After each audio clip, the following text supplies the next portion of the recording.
Very excited to bring you today's guest. First of all, I'd like to thank the Rove Hotel in Dubai Marina for allowing me to use their venue and their endless support within the podcast. So, let's move on to today's guest. She moved to the UAE in December 2016, and she's very quickly made a name for herself as an entrepreneur in the food and beverage space. She is the owner of Jean's Private Kitchen, which caters to international high profile clients all around the world. Her clients include actresses, footballers, diplomats, and the United Nations. So, without further ado, I'd like to welcome Jean Winter to the podcast today. Thank you, Zoe. Very happy to be here. Thank you for thinking of me. Thank you for your time. Thanks for coming on, Jean. So, Jean, to kick this off, will you tell us a little bit more about what you do? Well, it started out as a passion project in Geneva 2010. I started Jean's Private Kitchen pretty much from my home space, and it quickly grew from a takeaway for my clients in the UN, WHO, WTO, and it pretty much grew into a private kitchen where I started hosting very private dinners in my home. Initially, it was an underground concept where it was pretty much illegal. I started it for friends and friends of friends for security reasons because my husband was freaking out that I was getting strangers to our home. But somehow, within 18 months, it grew to almost 700 people on my guest list and wait list to come for dinner. I hosted, initially when I started, I said I would host one dinner a week maximum.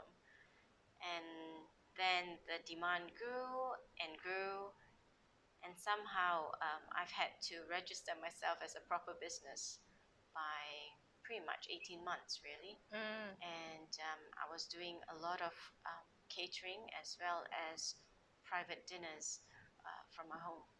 And when we moved from Geneva to Hamburg, that was when I decided to branch the business a bit further by taking on bigger projects, agreeing to do food shows, international food shows, and doing my best in representing Singapore as a food ambassador for our Singaporean cuisine, which I think is very misunderstood.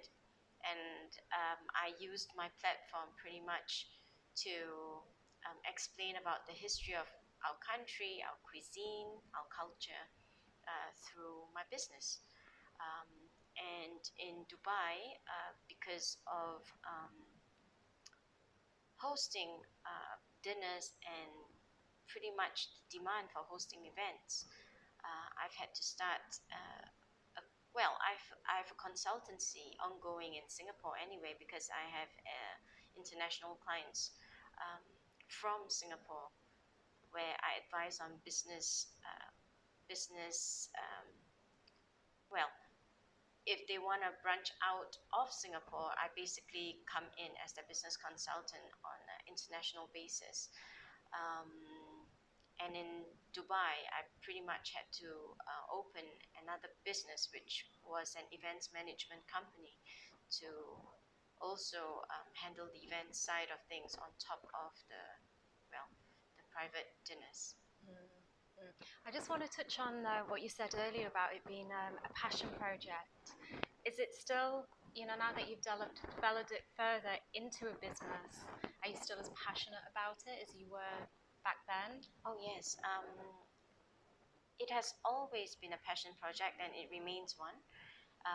And I think I'm very blessed because many people don't have a choice when they work because they need the money. Whereas for me, I am blessed in the sense that I choose my clients and I choose who I want to work with. Because for me, work remains a passion. It has to. It has to. I don't have a choice because with businesses running in several countries and different continents at the same time, if it's not a passion project, it's gonna drag you down very fast. You're gonna burn out. Whereas for me, in terms of cross-cultural as well as cross-continental work, it has to excite me, and that's why I'm very picky about my clients, who I work with, who I work for. I think in terms of reputation, I've got quite a reputation for turning down jobs as opposed to accepting whatever comes my way. I'm extremely picky about who I work with, because for me, our values have to coincide, and my business values as well has to be in line with the project or the event that I take on, because I don't want to have at any one point any clashes with my personal values or what I see as important values for my business, um, in terms of ethics, in terms of beliefs. Um, yeah, so it remains a passion project till today, because I'm working with people I love, I'm working with companies I believe in. I am very positive in terms of my working relationship, because for me it's not just one event, but a long ongoing business as well as emotional relationship. Mm, yeah, yeah. It's interesting what you say about the fact that you can pick and choose. And we were talking earlier about kind of entrepreneurship and mental health, and how I found doing these podcasts that there seems to be like a correlation. And I guess when you say that you're in the position to be able to pick and choose, that puts you in quite a good position, really, because a lot of entrepreneurs out there aren't. You know, they need that money coming in. Yes. So maybe, you know, they would just take any job, Yes. just for the money. So, in many ways, I guess you're in quite a good position there. Yeah, I'm always very thankful for the position I'm in, because I'm able to build a reputation in the industry because of this very fact that people know that if I pick a project and if I decide to work with you on a project, um, you have 100% of me in it. Mm. And it doesn't help. It doesn't help that I'm a bit OCD and I'm a perfectionist. So I think it all complements.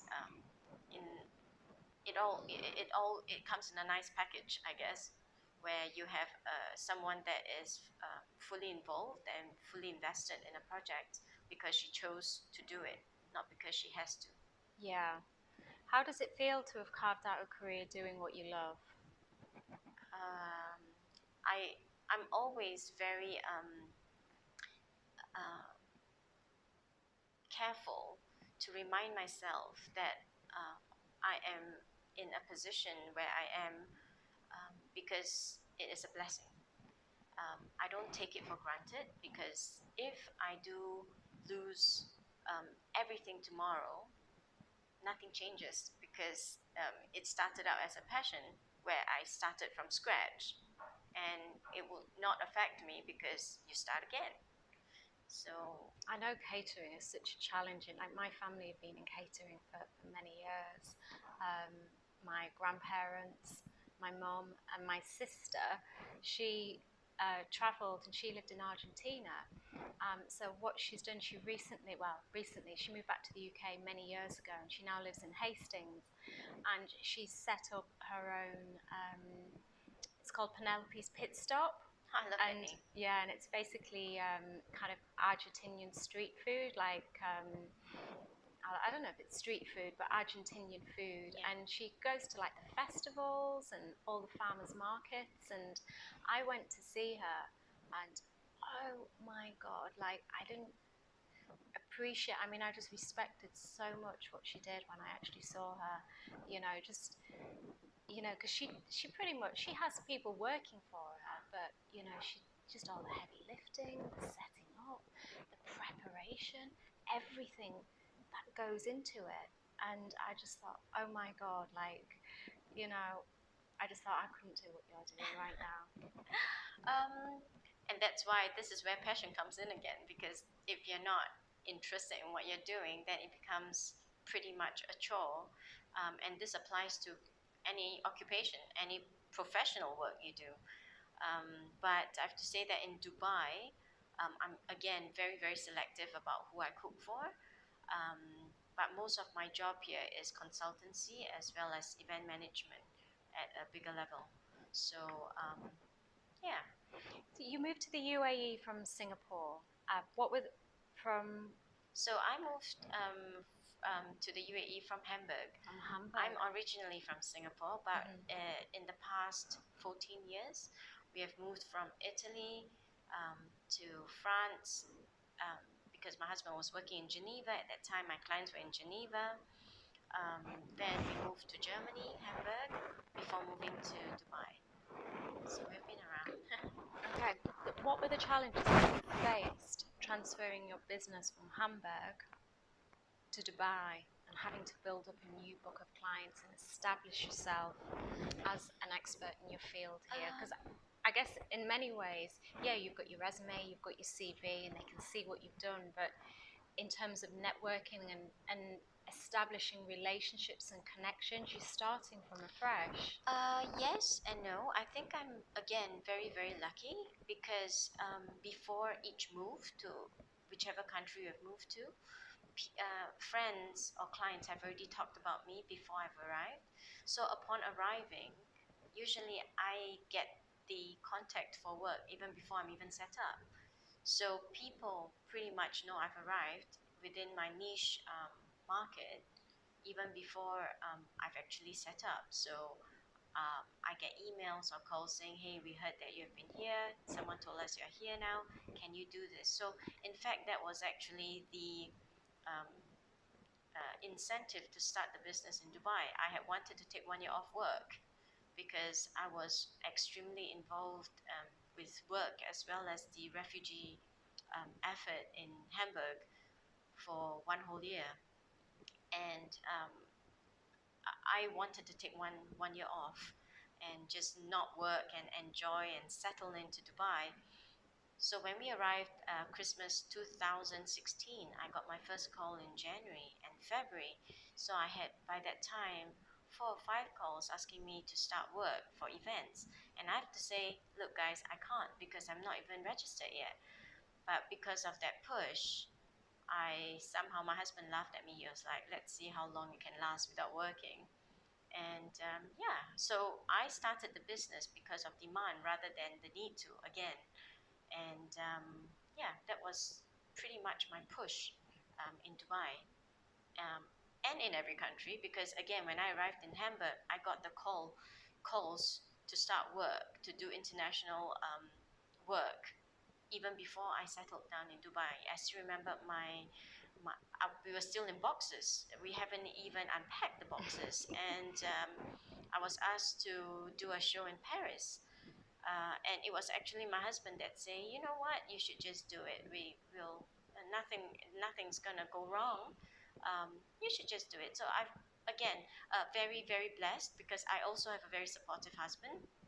So he's the one pushing me to accept a lot of jobs when I'm the one saying, you know what, I need a break after this project. I don't want to work for a few months. And every time a new project comes up, it's my husband that says, you know what, you can do this. We are okay without you for a while, or we can manage this, we can handle this. The move can wait, or the boxes can be wait to be, to be opened after you come back. So yeah, it was a very for me, it's I've been very, very lucky in terms of my networking because my network is pretty much international. So before I even land wherever we have been posted to, people already know I was arriving before I even arrived. So that's, I guess, an advantage, call it. Yeah, A blessing. yeah, definitely. So you're a mom too. Yes, I'm mom to two gorgeous girls, How old are you? age 10 and 13. So, and that is also why I love doing what I do because being a business owner, it gives me leverage to focus on what I think is important because at the end of the day, I still want to be a good wife and a mom to my two kids. And that's why a lot of people ask me, Jean, why have you not hired a driver yet? Because you're constantly running around handling so many events at one time, different projects, different meetings. But I always say, I know that the day I hire a driver, I will lose my whatever little time I have left with my girls, um, because during our drives, that's my precious time with them, because our drive to school, the drive back home, sending them for swim trainings, when they actually tell me about their day, their friends, interesting things that happen in school, new friends that they've made. So these are all things that I don't really want to lose. Yeah. Interestingly, I think it was quite recent that my husband and I were discussing having to hire a driver at one point, because my daughters are swimmers in different swim squads and at different times, so that's pushing it a bit. My husband, he's a director of a shipping company. He travels as well, so we make sure that we travel at different times so that there's always one parent home for the girls. Um, and it's also challenging because he's training, for example, now he's training for the World Championships, Ironman, and he's awake at 4 or 5 in the morning sometimes, and he finishes his own training at 7:38. So obviously, I have to be the one chauffeuring the kids around. But when we have events, this is when we rely pretty much on our very lovely house help. Well, I don't ever call her maid. I always call her my home manager, because she then has to take the girls, on their school runs. But yeah, That was going to be one of my questions. What is the challenges of running a business and having a family? I think you've just answered. yeah, it's all You've about just answered some of priorities. that. Yeah, it's all about priorities, because for me, the business will only be successful if you have a happy family. So this is something when I was brought up, because my dad, he was vice president of Bank of America, and he always taught us that the work-life balance has to be very, very uh, it's very important, because as long as you get your priorities wrong, that's when things go bad. And I remember growing up, no matter how busy my dad was, he's home for dinner every day at 7 o'clock. And he would send his general managers out to entertain, but he'd always be home for us at 7, no matter what. And weekends were always family days. And this is something that Andrew and I have said was very important, that we sat down for dinner, no matter how busy we all are at the end of each day. Yeah, that's amazing. Having worked in finance myself and knowing the amount of entertaining that goes on for a vice president, you know, to be home every single night at 7 o'clock, that must have been that was a commitment. It That must have is. been a It's a challenge choice. for him. It's definitely a choice over anything else. And I think this has pretty much carried over to how it is in our family as well. That if we have a choice, we'd always pick having a family dinner sitting down over an event. So whenever I'm out for work, the girls know that I have to be there, because I'm actually running the event as host. So I can't not be there. But if I have a choice to do it any other way, I'll be home. And that's why I'm also very picky about the events I attend, um, because I will uh, attend events where I know I have to be there. But given a choice, if I turn an event down, it's because I haven't seen the kids enough, or that is the day my husband gets back from his travels. Um, yeah, it's all choice. I think it boils down to priorities. Um, and nowadays, I think, like I said, my dad's best advice was pretty much, if you get your um, work-life balance right, and you always put God and family in front, everything will fall in place. And this is what my parents brought me up with. And I see it carrying over to our own family, and how we run it till today. So if I have to turn down a business proposition because I know that it's going to take me out, then I wouldn't take it usually. Mm-hmm. Thank you. Jean, do you feel that the UAE encourages and offers enough support for female entrepreneurs? Is, is it something that you found a challenge when you were setting up your company, or? Yes and no. The initial problems or frustrations, I would say not problems, frustrations I got arriving in UAE was pretty much, for example, setting up my business account, and my husband had to be there because he's the sponsor, main sponsor to the family arriving in UAE. And I remembered having to ask him, why do you have to be there when I'm setting up my business account? And he was like, I know. And we just couldn't understand it. And when we went to the bank and we were opening up our account, Andrew had to sign a NOC letter for me, and that really frustrated me as I guess I'm pretty much a modern day independent woman, and I'm like, hey, wait a minute, why do you have to give me, you know, an acknowledgement to, or a go ahead for me to open my business?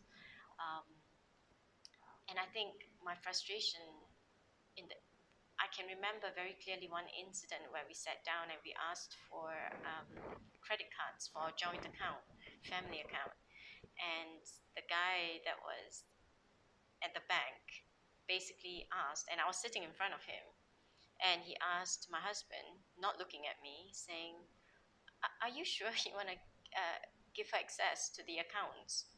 And my husband and I were like, wait, what? Yeah, it's our joint account. What are you talking about?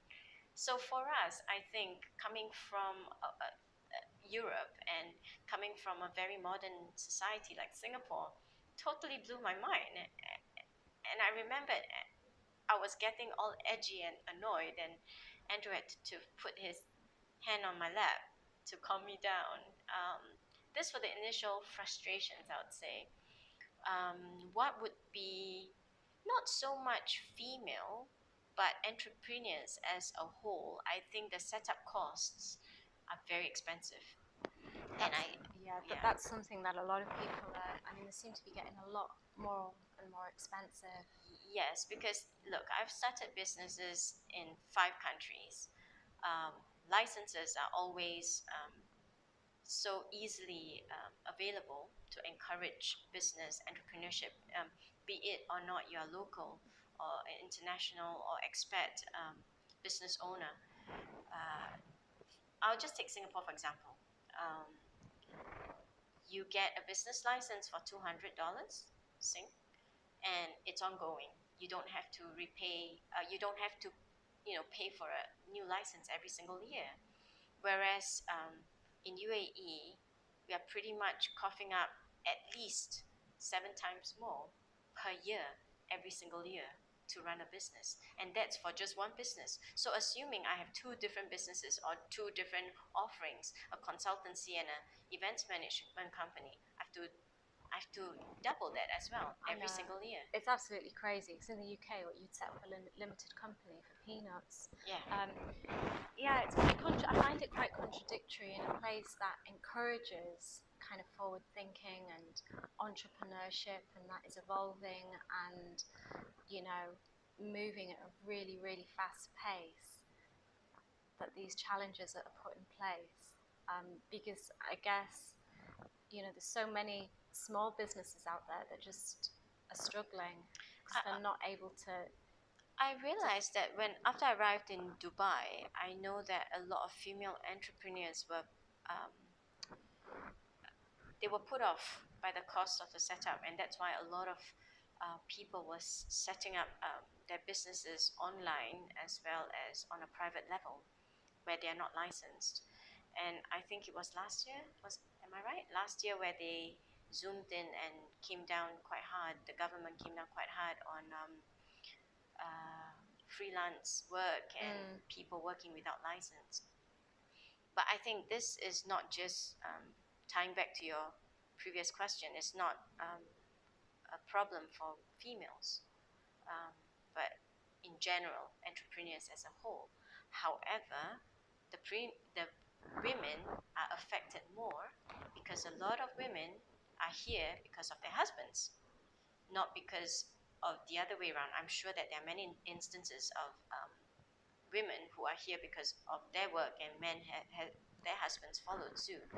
But the women are more affected because a lot of the wives follow their husbands and are either unwilling or unable to cough up such a big amount to restart their business, especially if they don't have the existing networks. So for them to have to restart the network, restart the business from scratch, it is too much of a risk to take, because even before you earn back that initial amount, you have to cough up the next year again. And the initial business license start from anywhere between 28 to 38,000 dirhams a year, every year. And that is pretty much a huge put off for a lot of female entrepreneurs, because we're in Dubai. So out of 12 months, 3 months a year, we are not even around, from holidays to summers. So they pretty much have 9 months to 10 months to make that money back, plus profits to make it even worth, their while. So I think that's what puts a lot of women on the back foot even before they even start. Yeah, I agree totally. Thank you. I always like to ask my guests about their morning routine. Because for me, my morning routine is so important if I'm going to have a productive, happy day. Do you have a specific routine that you do on a morning? Oh man, our family is boring because our routine is pretty much standard every single day. We wake up at 6. Andrew would go ensure that the girls are awake. He's more of a morning person than me. So he goes down with the girls. He sits down for breakfast with the girls. If he's training, he would somehow make it back in time just to catch them before school. And then Lani, my house manager, would pretty much make sure that the girls have breakfast. I come down at 6:40, very precise. I come down but between 6:40 and 6:45 to make sure that the girls have really eaten, to tie my girls' hair. It's nice. I mean, the girls are 10 and 13, and if they still enjoy having mommy tie their hair, simple things like this, I think I should appreciate it and enjoy it while it lasts. So, we come down for my coffee, tie their hair, chat a little. We are out of the house by 6:55. I don't leave the house anything later than 7, and that's a late day because then I'll be caught in traffic. So I drop them in school by 7:15, and then I rush off to my gym. So I go to Inner Fight by 7:30 and do an hour of exercise. I finish at 8:30, go home, shower, change, and then my day starts. So that's my morning routine every single day. You train it in a fight every morning? Yes. Wow, that's amazing. That's fantastic commitment. Yeah, but I think that pretty much wakes you up and starts you off well for the day, because if I don't get 1 hour of exercise time, or that's what I call my time a day, you pretty much feel so sluggish.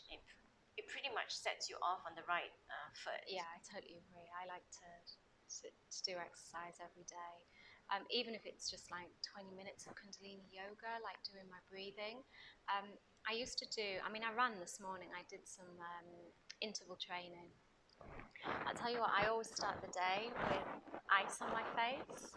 Ice? Yeah, and I've also started having cold showers as well. The ice is easier than the cold showers, but I'll drink water and then I put ice cubes on my face. It's like, cause I don't normally drink tea, very rarely drink tea or coffee, so, and I feel it just kind of makes you feel invigorated. It's also supposed to be really good for the skin as well. But yeah, I think I've kind of slowed down more, and rather than do like my intense exercise on a morning like I used to, sometimes like I'm just happy if I just get a little bit of yoga in. But as long as I do something, just to kind of balance the energy and keep the mind sane. So Jean, the theme of all my podcast is mental health, and I'm finding that the more I speak to people, especially entrepreneurs, there seems to be a correlation between entrepreneurship and mental health problems. Do you agree with that? And have you had any challenges along the way with your own mental health in terms of setting up your own business or just in general?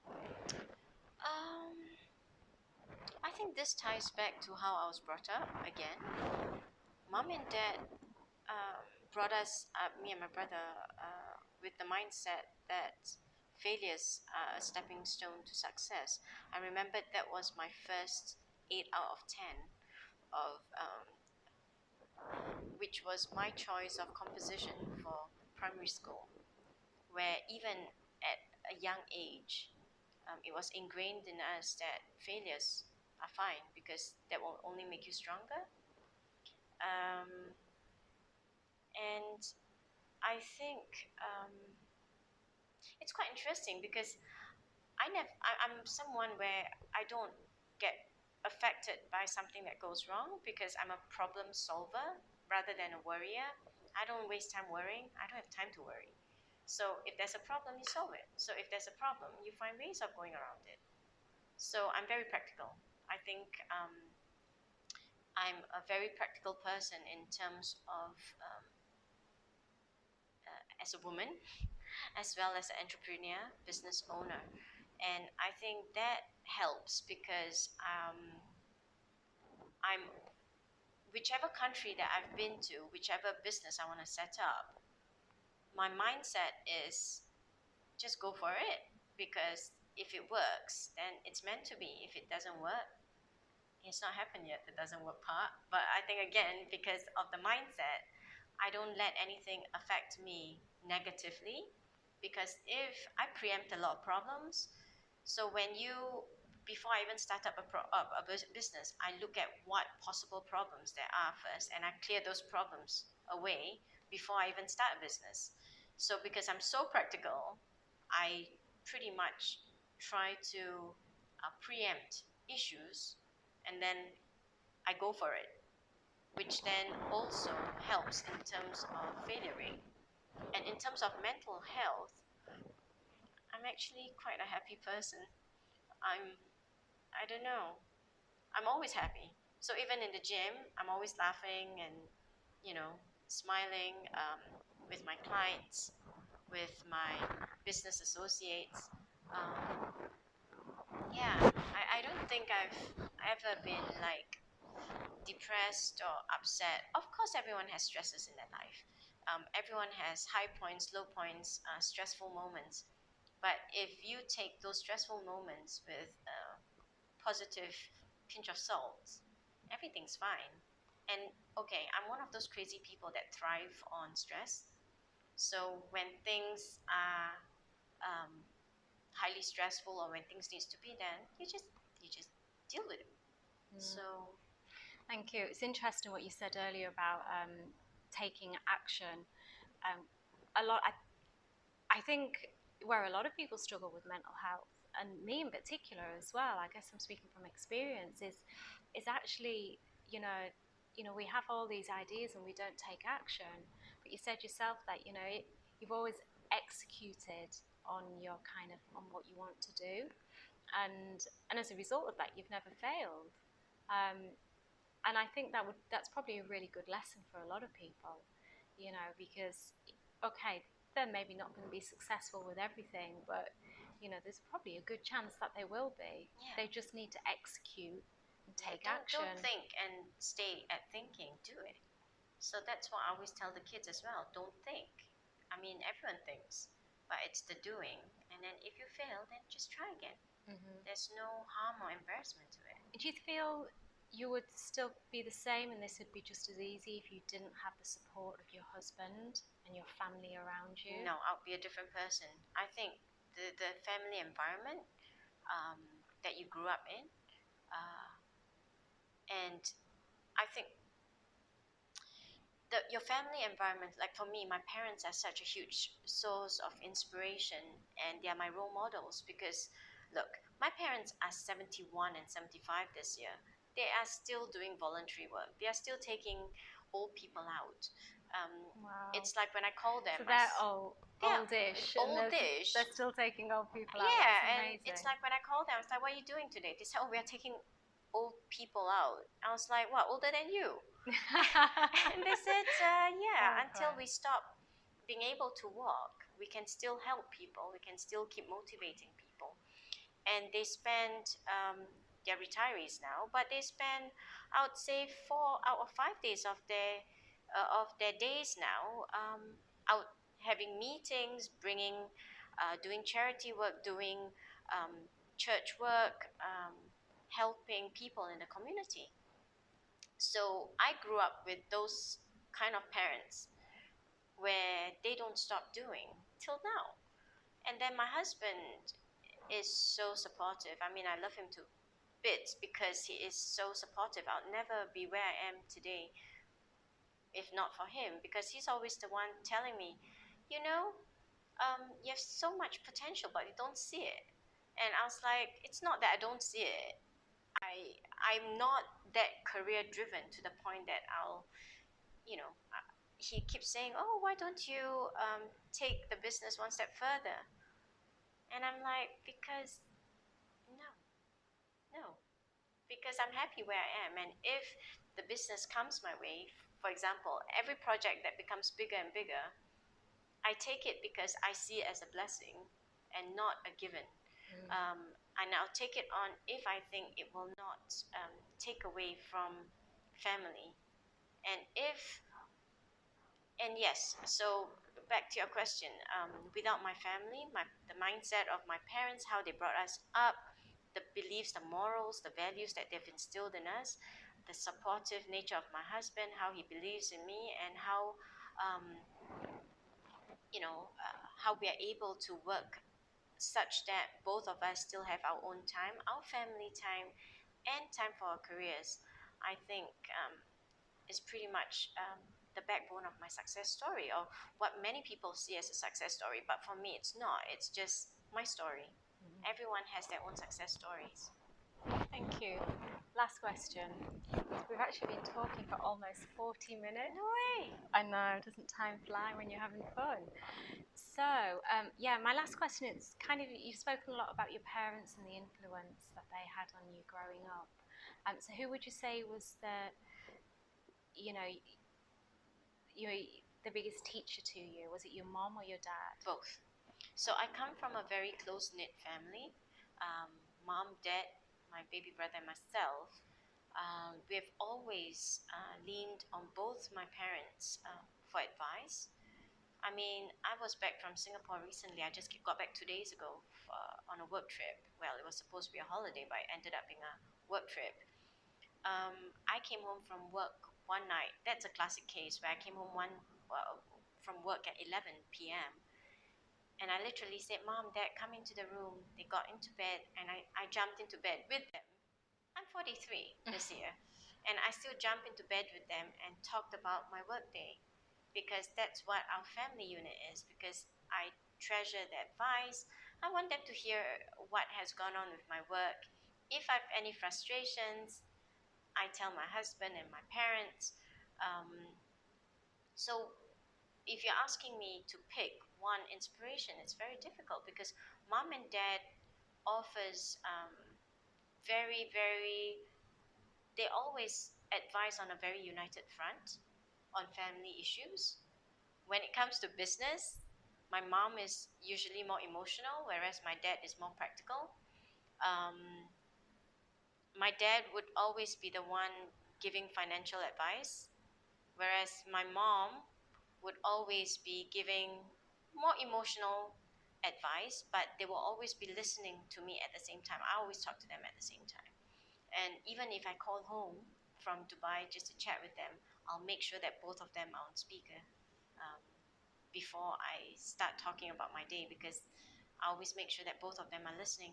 Growing up, they were both very, very involved in our lives. And as you remember, our dinner times were very, very important because that was when we talk about our days as well. And that's when they both advise at the same time. So growing up, they've both given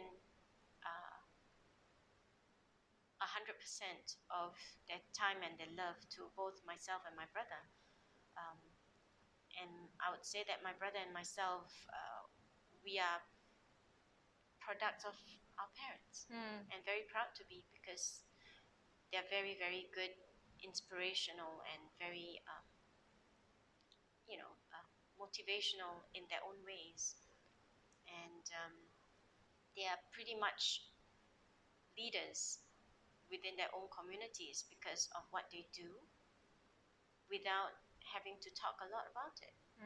And I think that's ironic because recently um, not ironic, that's the wrong use of word. I would say that they don't talk about what they do. And my brother and myself, we too don't really talk about our work much to anyone else unless we're asked about it. So recently at a big government project that I'm doing, um, they asked me for my website. I said, I don't have a website. I still don't have a website till today. So they asked, so how do people find out about you? And I said, by word of mouth. It's always been, and it probably always will be. Because if I believe that if you're good at what you do, people will seek you out. You don't have to talk about yourself. People will come to you, and the right ones will come to you. Thank you. Well, thank you so much for your time today. Thank you for having me. And I'd like to thank everyone that has tuned in to listen to this podcast. Your support means a lot. If you're listening on iTunes, please subscribe and leave a review, because this helps the podcast become visible and enables us to reach a wider audience. And again, I'd like to thank Rove Hotel for allowing us to record the podcast in their amazing venue. Thank you.